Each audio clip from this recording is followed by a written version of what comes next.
All right, guys, welcome back to base camp. So, the SIG MCX line. If you're like me, a contrarian, the idea of building just another AR or buying another AR is really boring and you want something different. The SIG MCX line, for that very reason, seems tempting because it's not an AR. Luckily for you, we have bought every single one of the MCX generations. So, we've got the Gen 1, the often hard to find Gen 1. We've got the Gen 2, the Virtus. We have the Gen 3, the Spear LT. So, we have bought and trained extensively with all of these rifles over the last couple months, and we are going to be pitting them head to head. How much are we going into the details? How much have we learned about all this? An autistically aggressive amount. I have spent the past 2 weeks learning the ins and outs of all three of these rifles, and I gotta say, I'm very impressed. Yeah, so we're gonna be pitting these up against each other, against a nicer AR build, because for the price you spend for these, you could put together a pretty good AR. So this is everything you need to know about the SIG MCX line. Bang goes the echo, the mountain. The original SIG MCX was developed by SIG Sauer as a modular multi-caliber short-stroke gas piston rifle designed to provide special ops and law enforcement with a more adaptable and compact firearm, while still keeping the familiar feel and operation of the ARs that we all know how to use. Unlike a traditional AR-15, the MCX Gen 1 features a bufferless design, which allows for folding stocks, and the short-stroke piston system runs cleaner with less gas than bolt carrier group, which allows for better use suppressed. The modular design also allows for you to be able to swap out handguards or barrels with ease. Now, do I know anyone who keeps a spare barrel around for a caliber swap? No. Do I do spooky stuff? Also no. The platform was heavily influenced by needs of groups like the US military, Special Operations Forces, and European counterterrorism units, as well as advancements in suppressed shooting and alternative calibers like the 300 Blackout. The MCX was created in part as a response to the increasing use of suppressed firearms and the limitations of direct impingement AR-style rifles in extreme conditions. Unlike the original AR-15, the MCX wasn't designed to be a general infantry rifle, cough cough, XM7, but was purpose-built for special forces units. Introduced at SHOT Show in 2015 for a whopping $1,899, the original variant of the MCX offered a lightweight pencil profile barrel and a key mod handguard. The factory springs were a bit on the light side, which resulted in a bit more felt recoil than future MCX rifles. And after shooting it, I'm gonna tell you, it's not a bit more, it's a lot more. 204, he got the best tightest group with the MCX. What's happening? The key features of the Gen 1 MCX were the short-stroke gas piston system, a quick swap key mod handguard, the side folding stock, a dual recoil spring system eliminating the need for a buffer tube, and the quick change barrel system for caliber swaps. Again, I don't really know how big of a deal that caliber swap thing is, but we don't do anything real, so I'm sure there are people out there who need and appreciate that. Problems. The early models of the Gen 1 had a ton of reliability issues, especially with bolt durability and feeding in certain conditions, and we have definitely experienced both of those. While doing our 100-yard accuracy test, we had a catastrophic failure with the Gen 1 MCX. We were experiencing multiple failure to feeds through our testing with this specific rifle until we eventually experienced a catastrophic failure to eject. Failure to feed. I had the same issue.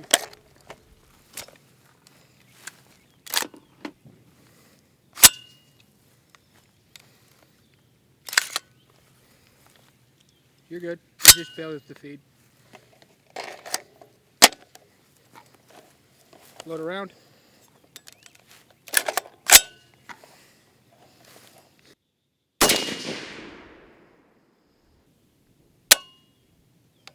Failure to feed? Again? Rack another round. You ejected, you just didn't load it the next round. I think that casing ejected. All right, we have something interesting. Let's stand up, let's diagnose this. Like you can see it right there. We have an actual malfunction. Yeah. Okay, swap with me. Let me try and clear that. So, did it fire? It just didn't extract? Correct.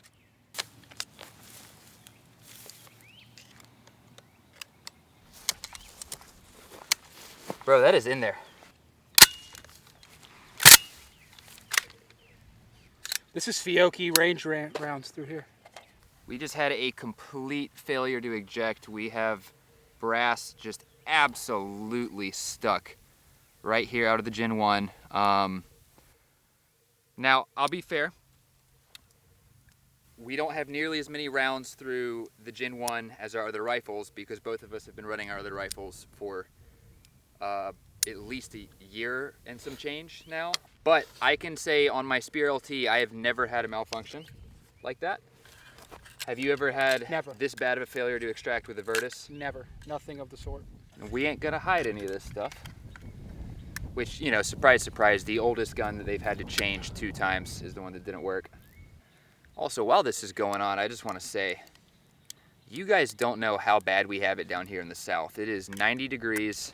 It is super humid. We are suffering for this content, but boys, we're gonna deliver. We were not using cheap ammunition here. I believe what is lodged in this gun right now is Fiocchi range ammo, which, while not the most expensive ammo on the planet, certainly not cheap. And none of the other MCX variants had any issue all day running this ammo. We were using a PMAG, which fed perfectly through all the other rifles as well. So the best we can attribute this to is the specific gun. There's our spent casing. You can see the lining on this cartridge is absolutely demolished. It fired fine, but it would not eject, and there was nothing we could do on the range to get this out. We have to dismantle this rifle and knock it out. The trigger had some complaints about being subpar for a rifle in its price range, and I think we would agree. Some reports of carrier tilt and premature wear on internal components were present as well. Surprisingly, one of the best things about the Gen 1 is there were quite a bit of barrel length and caliber options. There was a 16-inch barrel for 5.56, a 14.5 and 5.56, an 11.5 and 5.56, a 9-inch barrel for 300 blackout, and a surprising 7.75-inch barrel for 7.62 by 39. We would sadly see a lot of these options disappear in future generations. The early model MCX rifles had some issues with reliability which were related to the bolt durability, below average trigger for such an expensive rifle, and wear and tear on the internal components. A big complaint was actually regarding the barrel. The lightweight profile barrel was really prone to zero shift, especially under heat and flex. The barrel attachment system allowed for quick swaps, but was less rigid than traditional fixed barrels. SIG would address all of this in the Virtus, but there's actually a less known and often coveted on the second market MCX Gen 1.5 that addresses a lot of these issues. So what is the 1.5 version? The unofficial MCX 1.5 incorporated changes addressing reliability and durability concerns of the Gen 1 without being a full overhaul like the Virtus would later see. These changes included the following. Like we said, the early MCXs had issues with bolt durability, particularly in high round count and suppressed use. The 1.5 received an improved, more robust bolt design that carried over into the Virtus. Adjustments were made to improve suppressed performance, reducing excessive gas blowback and improving cycling reliability. Some models began a transition to a more rigid, improved mounting system to address flex issues in the first generation monolithic handguards. Basically, the original handguards were a little bendy, the fixed ones were not. Carrier tilt and wear in the early MCX models were minor but noticeable concerns. The 1.5 integrated small tweaks to reduce premature wear on internal components. So why was the 1.5 never officially acknowledged? SIG did not formally designate this as a new generation, likely because it was an interim update before they officially launched the Virtus in 2017. So how do you identify a 1.5? Well, we bought one by accident. There's no official marketing or distinction from SIG. Determining 1.5 usually requires knowing the production date or comparing internal changes. Between late 2016 and early 2017, right before the official release of the Virtus in mid-2017, usually dictates you've got a 1.5. All right, so to kick off the shooting portion of the Gen 1 MCX, we are going to be comparing the Gen 1 directly to a good AR build. So Dalton, how much money do you have, not counting the suppressor, how much money do you have into this AR? This is probably just shy of $2,000, all for everything. Optics, internals, externals, minus the suppressor. $2,000. These routinely go from anywhere to $1,800 to $2,300 depending on the condition. These are pretty comparable in price. So you can either buy a bone stock Gen 1 MCX, or you can build yourself a pretty nice AR. Let's shoot them head to head, see how they feel, see if we feel any differences. Gen 1 MCX, let's see how she runs. Stand by. 148. So come look at the group. It's not good, it's not worth showing off. And yeah, so like I said, with this Gen 1 right here, the recoil impulse really feels a lot of side to side like that. So really it was pushing me this way, and then I was having to fight back over here to try and correct. So we're gonna run this one more time, see if I can clean it up a little bit. I am gonna run this one a little bit slower. So literally the same. I got 1, 2, 3, 4, 5, 6. So there's still that little bit of side to side spread. Do you notice the metallic sound when it cycles? Absolutely. It's like almost like a ka-ching, like you really hear the metal. This has much weaker springs than the other generations. Springs.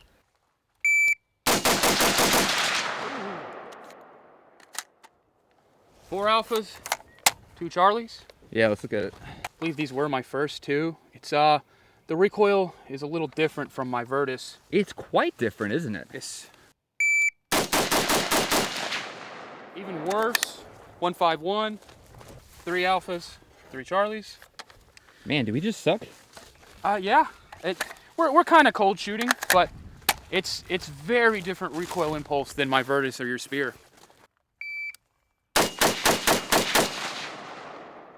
214. It's a pretty contained grouping, but you're getting height overboard just because of the riser. So just put your reticle up here, and you should hit better in the A zone.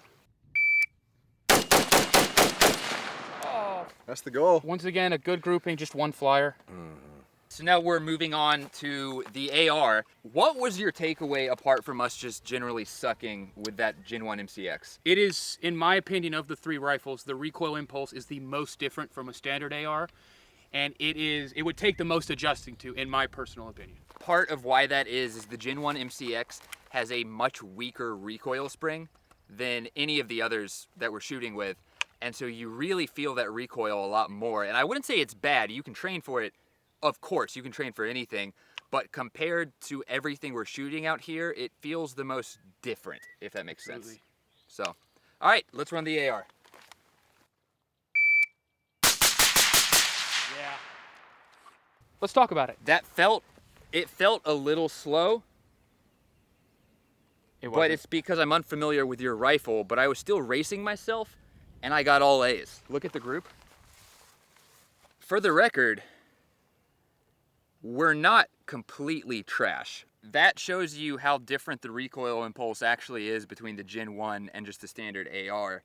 After we all shot our first groups, I was like, dude, the comments are gonna tear us apart. Yeah, be like, you suck, you suck, you suck. That you was my suck." initial thought. Thank God someone hit a tight group. And we do suck. Like, let's get that straight. We're not good at this.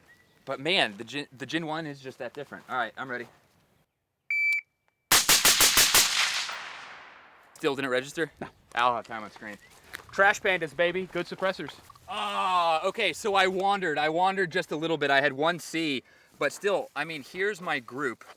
I think this AR is gonna kick the ass of the MCX, at least the Gen 1. Like, that's crazy. I was trying to go as fast as possible. 1 Charlie. We're gonna see if we could tighten that up. And Knight's here on the tractor. I walked in there, fellas.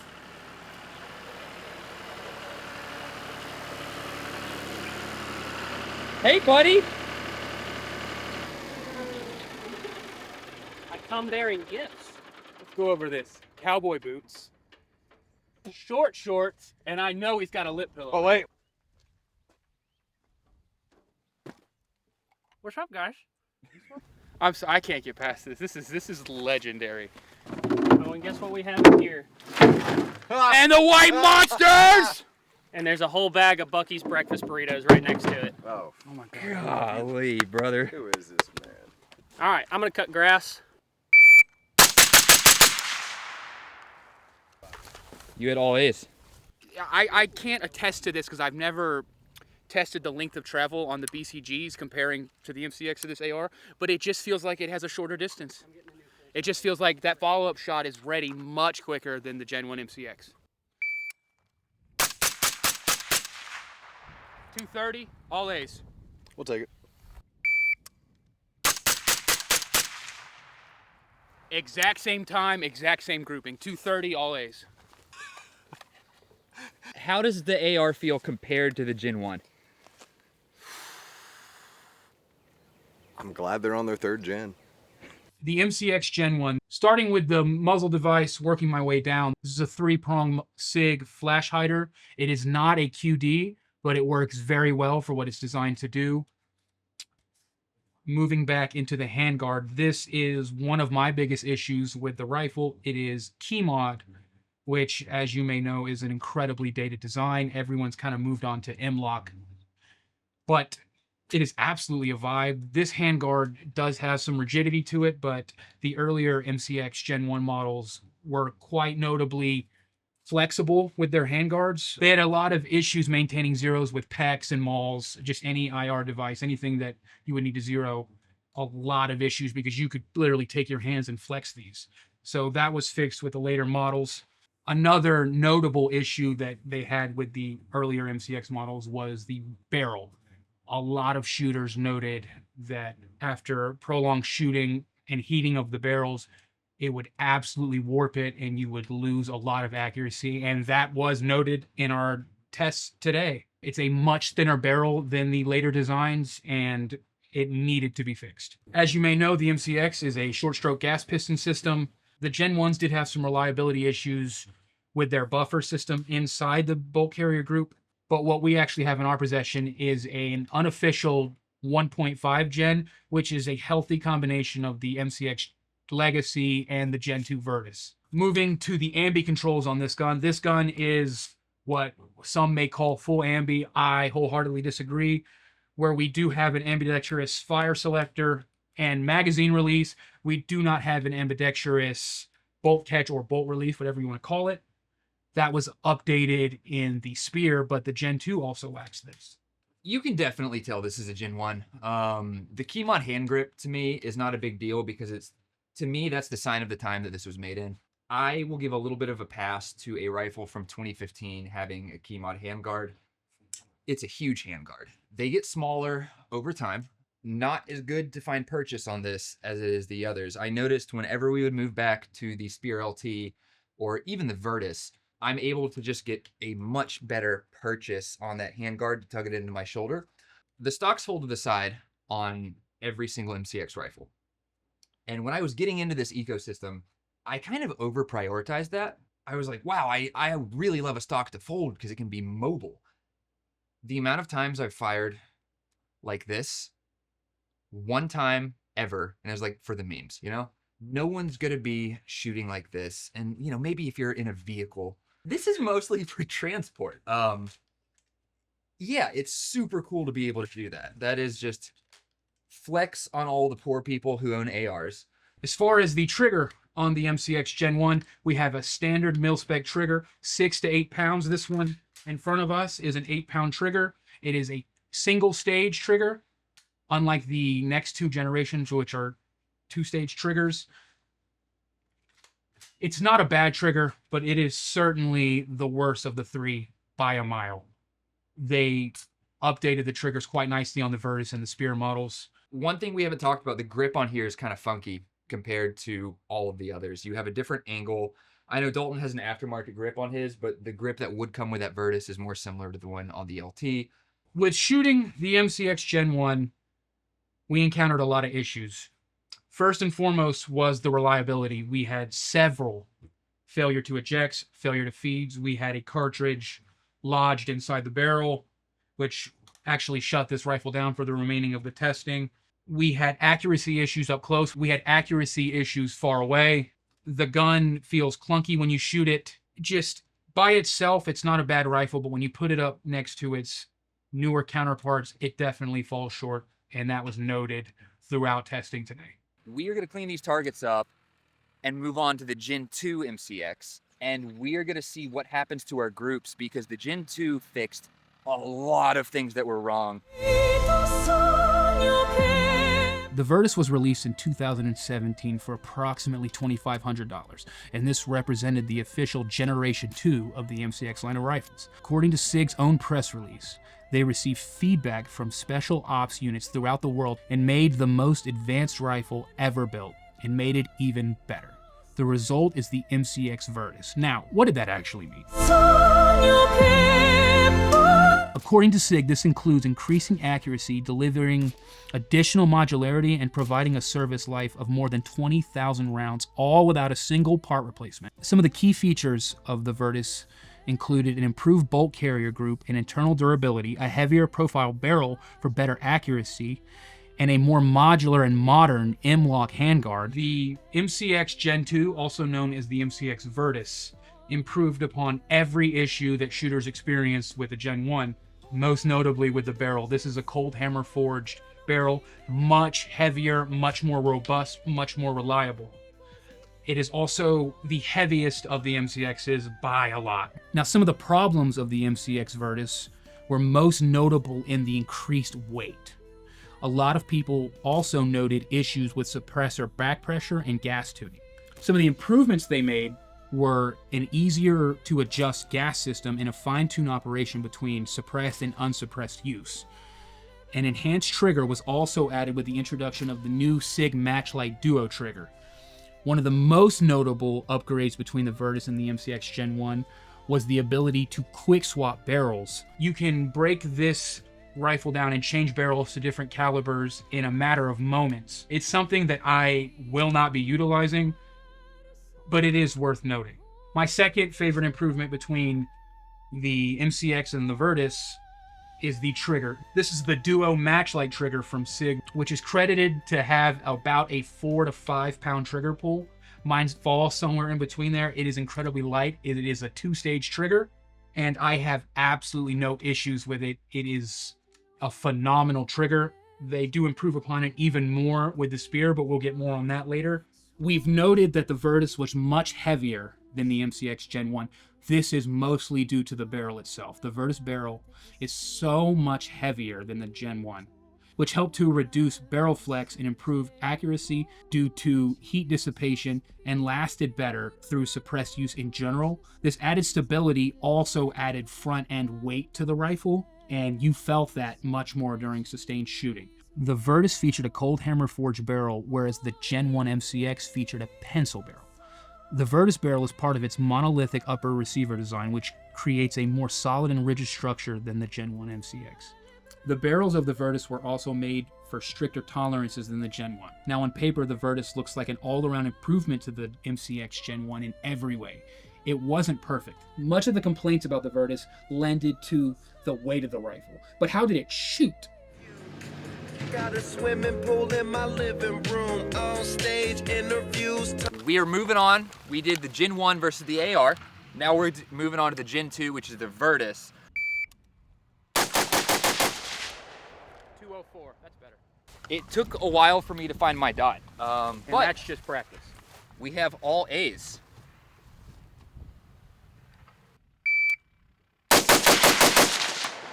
So, 191, sub 2 seconds. sub 2 seconds, still all A's, and that might be one of my tightest groups on a bill drill ever. I am shocked already. The Gen 2 versus the Gen 1. The Gen 2 is blowing it out of the water, so we're gonna move on. Dalton's gonna shoot his own rifle. Ooh! All over the place. 1 Charlie, 5 Alphas. I can definitely tighten that up. I was trying to go as fast as I could, and that shows 133, but let's try to hit A zones instead. There it is. I could tighten this up and get it faster, but this shoots much more pleasant than the Gen 1 MCX. The clanky recoil impulse that I was feeling on the Gen 1 does not exist inside this rifle, in my personal opinion. Well, let's look at your groups.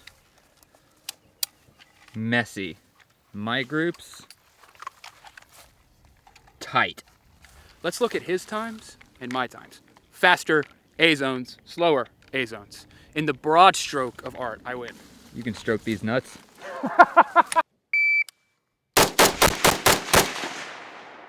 Your first shot took a second Yeah. because you obviously you had to acquire that dot. It's a lot different. It's a lot more difficult. Yeah. All right. Not a tight grouping whatsoever, but All A's. it's in the box. 221, 5 Alphas, 1 Charlie. 1 second to your first shot. So once again, it took you an extraordinary amount of time to find the dot again. That just takes practice. The rifle's doing its job. You're doing your job. It's just an unfamiliar rifle. We were going to shoot the AR next. I am so curious because of how much my group cleaned up. I want to take another run with the Gen 1 because we all did remarkably better this time around. So let's go back to the Gen 1. One target's gonna be the Gen 1, one target's gonna be the Gen 2, one target's gonna be the AR. Holy crap. We went 1, 2, 3, 4, 5, 6. That's the worst bill drill I've ever shot. This wasn't my first hit. It was your last. I came up this way, tried to overcorrect, and I went here. So I did get height overboard, that's my fault, but look at the grouping. 1, 2, 3, 4, 5, 6. Now, we're gonna go back to the AR.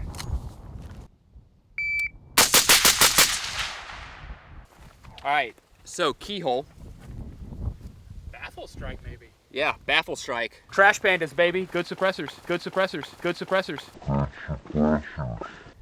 Here's our group. I'm gonna call myself. I'm gonna try with all my might to grip this as tight as possible. I might shoot this a little slower, not to beat the time, but to try to get a better grouping than we've all gotten with this so far. So far, it's been spread out remarkably more than every other rifle we've shot.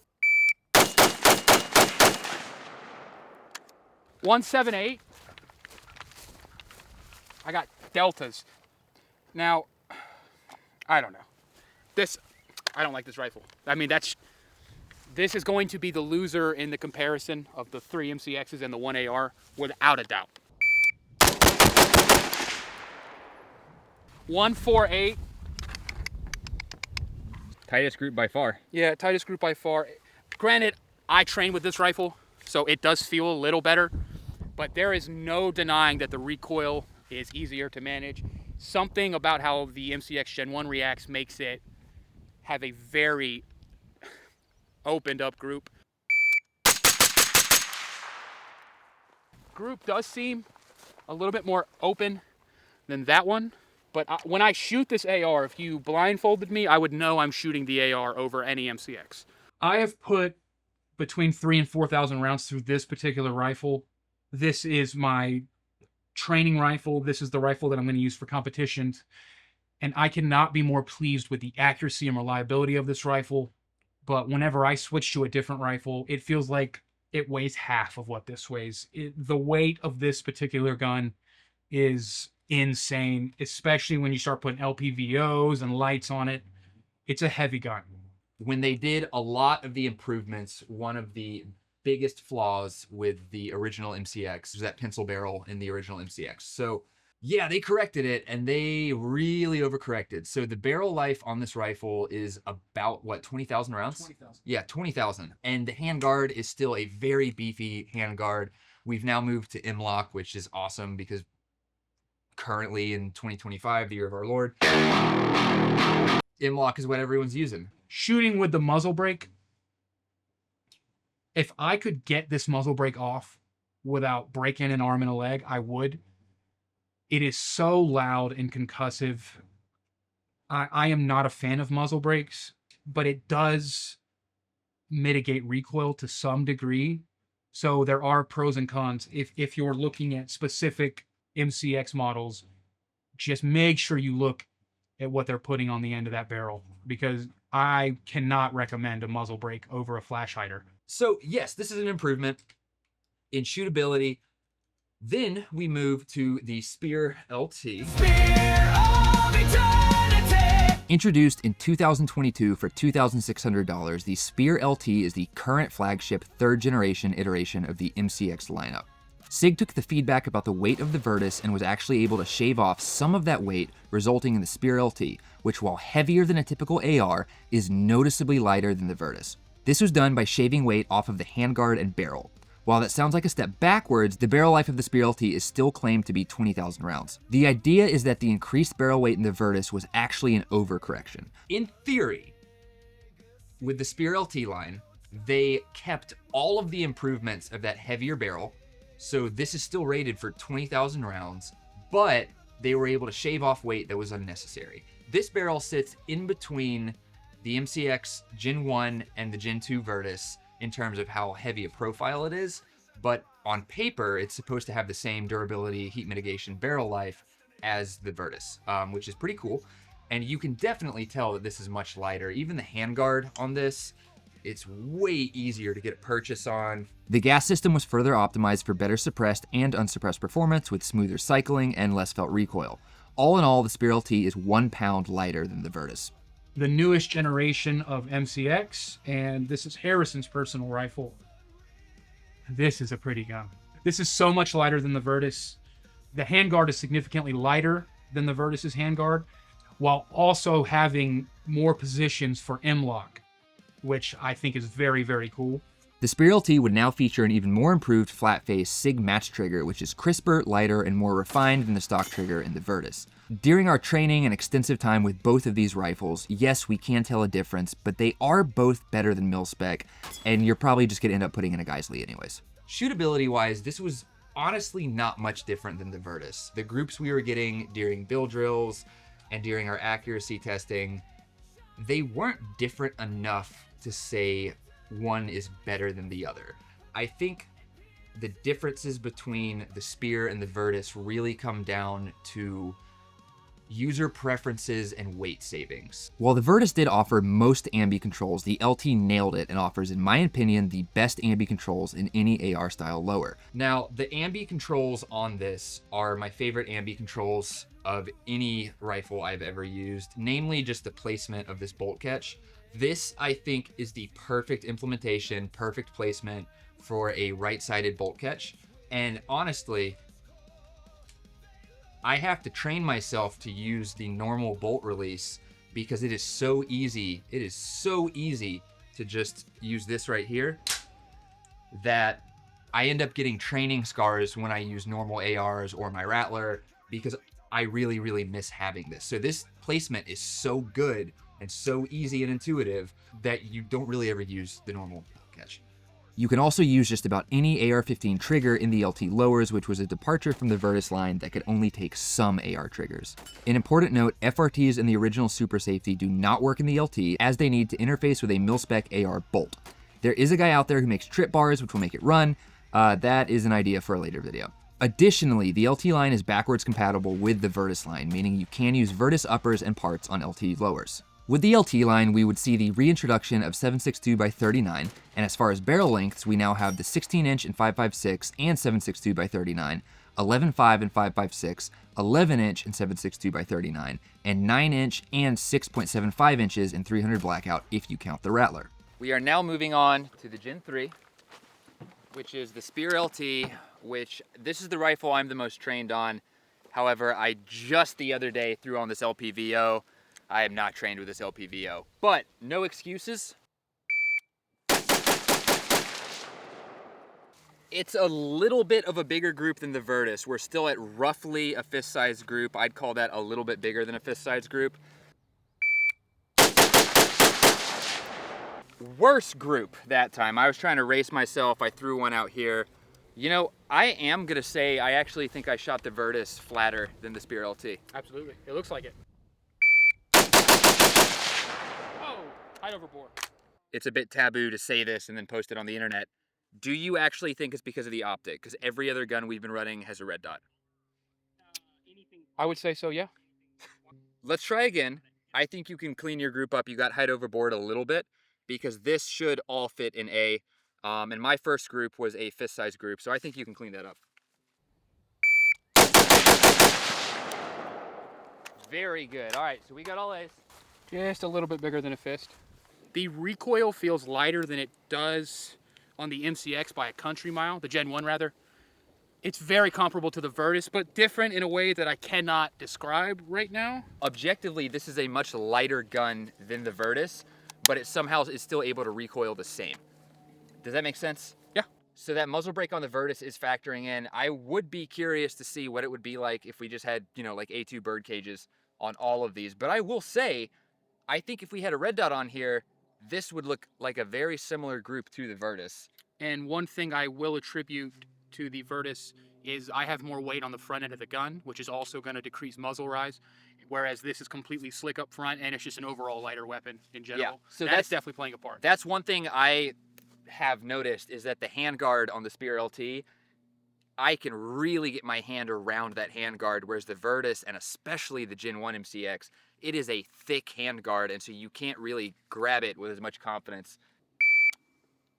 296.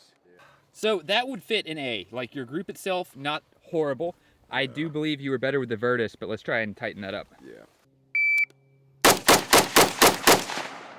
212. What? That You one or did two clean it tries up. in the first group. You were able to walk it up. Yeah.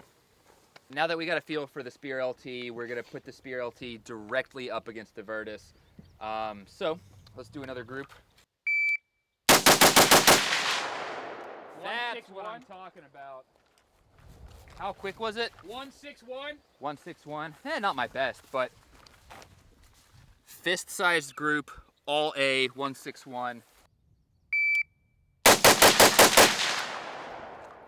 184. 184.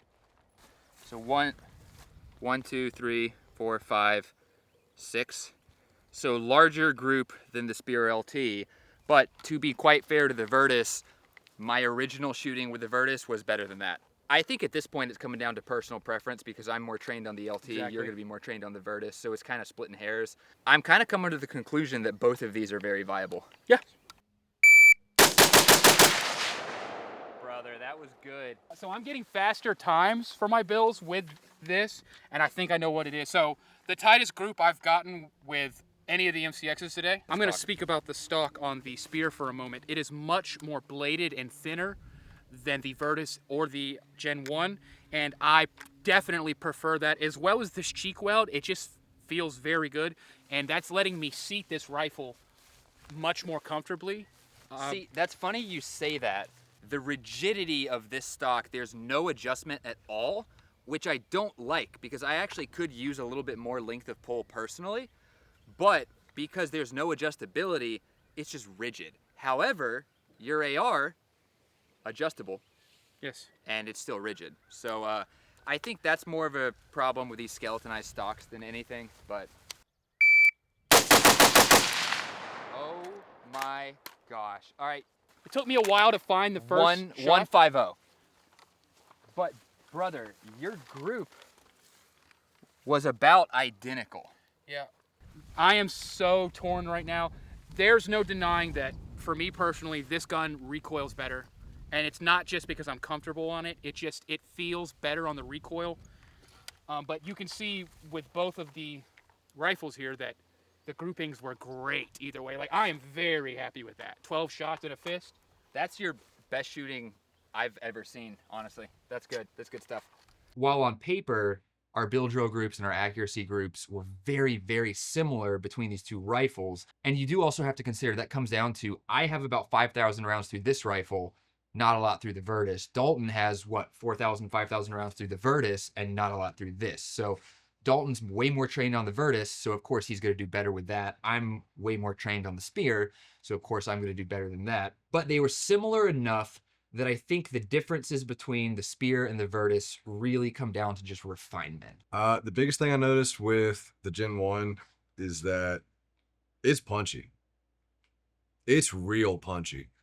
I might have shot best with the Virtus, but I know that my opinion is I like the Spear the most. The Gen 2 still had a bit of a punch to it with the Virtus that the Spear I don't think really had. I mean, could y'all say the same? Yeah. Really? I mean, the Spear is just cozy. It was just, and that's what I tried to say earlier was, if you were to just hand me each of them, having never shot any of them, I would have been the most comfortable with the Spear. It was just the most user-friendly. What is a build drill? Tell me. Mag dump. No, what is a build drill? 6 shots. How many? 6. What are you going to count to? 7. That was 5. God damn 6 it. shots!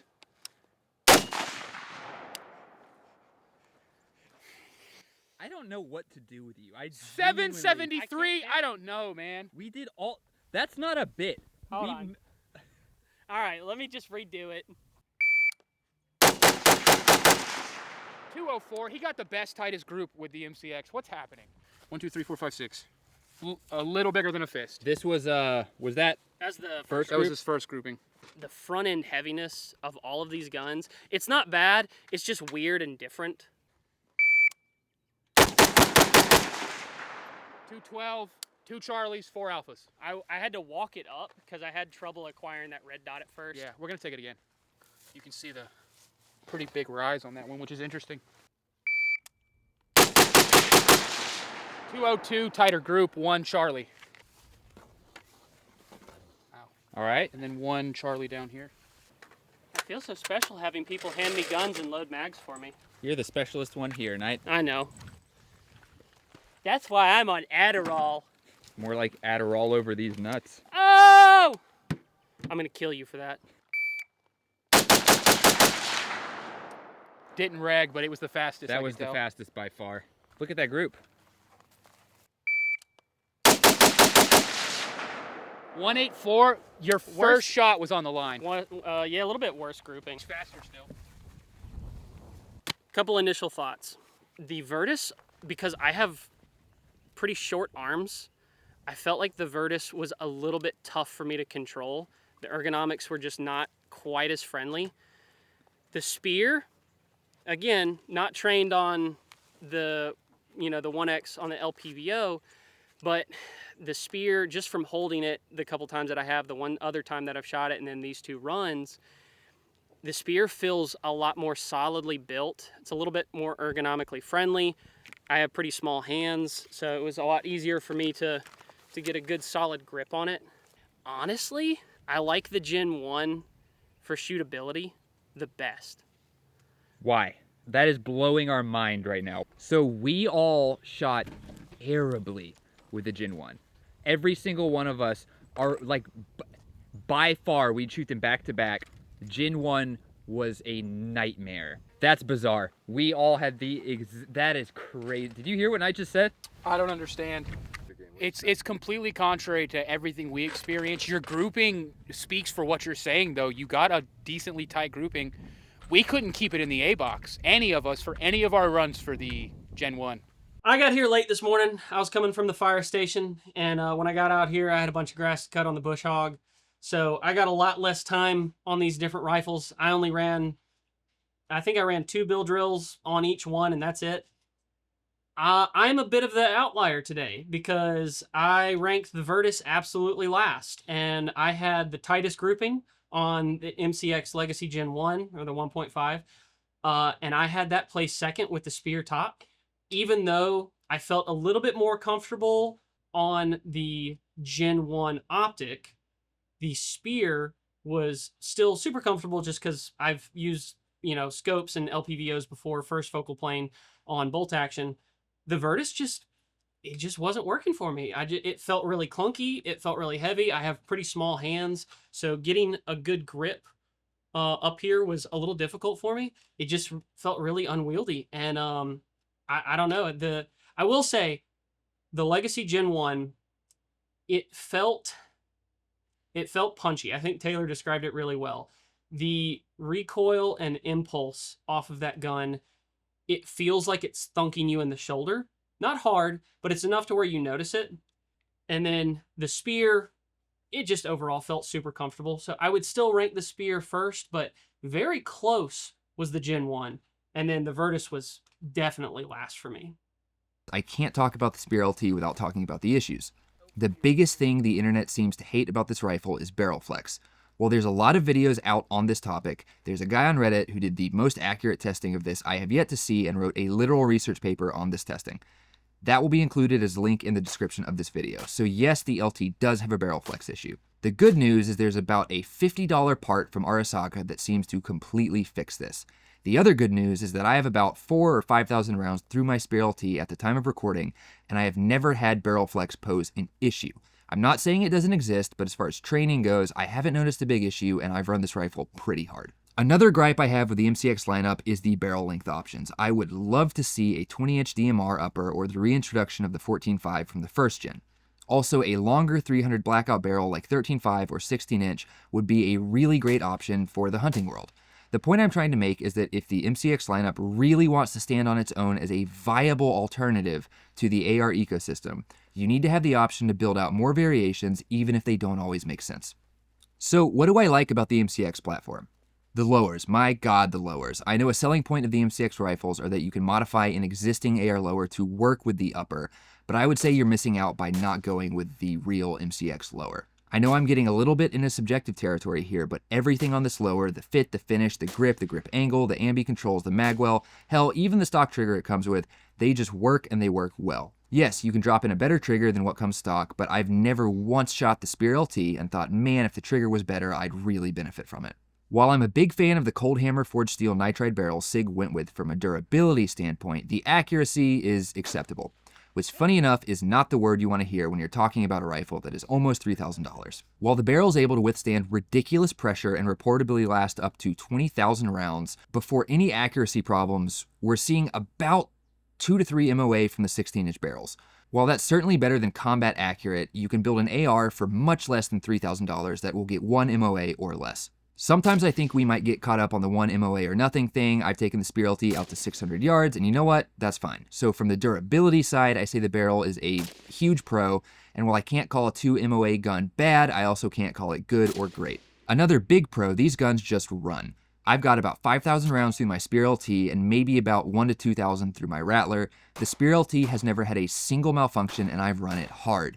The Rattler can be a little bit more picky because it is 300 blackout, but after about a 150 round break-in period running the gun with the correct gas settings, it doesn't often have problems that aren't user-induced. The adjustable gas is a welcome addition, and it's easy enough to adjust with my fingers or just around a 5.56. So what do we want to see added to or done better with the MCX lineup? I would love to see a side charging handle like the full-size Spear. The full-size Spear is unique or retarded depending on who you ask, in that it has a side charging handle and a normal AR style charging handle. This was done at the request of the US military because, quote, we don't want them to have to learn too much, quote, and I get that. I'm personally a fan of multiple ways to charge the rifle, and with there being platforms out there like the CZ Bryn, Jackal, BRN 180 that are all sized proportionally to the Spear LT and feature side charging handles, it's probably possible to do both with the MCX line. While I've praised the adjustable gas system, I would love to see a couple more settings in between just minus and plus. I get why they did it, it's retard proof, but with how easy it is to adjust, I would really like the ability to get in there and tune these guns to perfection instead of just open or closed. QC with tolerances. This is a big one. One thing the MCX line is notorious for is horrible tolerance issues between the upper and lower. Most of these SIG will claim are within acceptable tolerance issues, and again, that's that word acceptable that you don't want to hear when you spend $3,000. SIG, fix the tolerances. Lastly, I think the entire MCX lineup could stand to have a $500 price drop across the board. Knocking these firearms down by $500 would make so much sense because, like I keep saying, there are real issues here that you don't expect from a $2,800 platform. A price drop makes the MCX platform more competitive and opens the door to more people using them, which then creates more aftermarket support, and that's how you get things like FRTs created, which we would all like. At the end of the day, the MCX ecosystem is good, but it could be great. More barrel options, better tolerances, a proper stock, and a price drop would make this platform way more competitive. If you get lucky, you can find those Gen 1 MCXs for about $1,500 to $2,300. Is that worth getting over an AR-15? I think everyone here would say never in a million years. You can build a really, really nice AR with a full optics setup and probably buy some ammo to train with for $1,800. Whereas you can just get that completely naked Gen 1 that is going to have issues. It's not going to be accurate. The recoil is going to be terrible. The Virtus and the Spear are interesting because I believe you can pick the Virtus up for between $2,000 to $2,400 depending on where you shop. And the Spear is going for, I believe, $2,400 to $2,600. Is that worth it over a normal AR?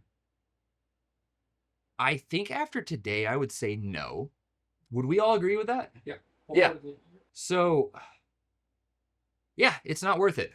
Can you use them instead of an AR-15? Yes. Can they replace an AR-15? Maybe? I'd say no. If you're talking about the general market, no. But I mean function-wise, could you do the exact same thing with this that you could an AR-15? That is a good speaking point. Entire function of the AR-18-esque build, which is what the MCX is modeled on, hinges on less gas blowback into the receiver. And I have never cleaned this Virtus. In 2 years, I have never cleaned it. It has never had a dirty related failure. And all I do is lube it and run it. Kind of like Dalton was saying, that short stroke gas piston system in here, it does just run really clean. And we weren't running anything suppressed today. And obviously that's going to gunk up the gun more, but that's one of the main points of this platform, is to be able to run suppressed. SIG claimed this was made for the needs of a modern military, which is a lot of suppressed shooting. But should you buy this or an AR-15, I think just the AR. The AR is going to, for the most part, be a little bit more accurate. It's going to be way cheaper, like literally better bang for your buck. I have $3,000 into this rifle, at least. And I have a similar AR-15 setup in an 11.5 configuration, sub 2,000 with a suppressor. And I saved $1,000 on my AR-15 setup as opposed to dropping $2,000 on the Virtus itself. Slick, no optic setup, no light setup, no grips, just completely slick. Are they a vibe? Yes, absolutely. I just think the way these guns look, I like the way they look over a traditional AR-15. These, like, the look of the handguard, the ambi lower, design-wise, these are phenomenal. But is it worth it?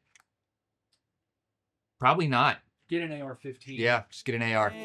Each scar's a chapter in time's cruel hand, written in late on this rugged land. So down to the valley where the shadows stay, the pistols bark as the night turns gray. Fathers tell sons about the dangers untold of steel and powder and a hand gone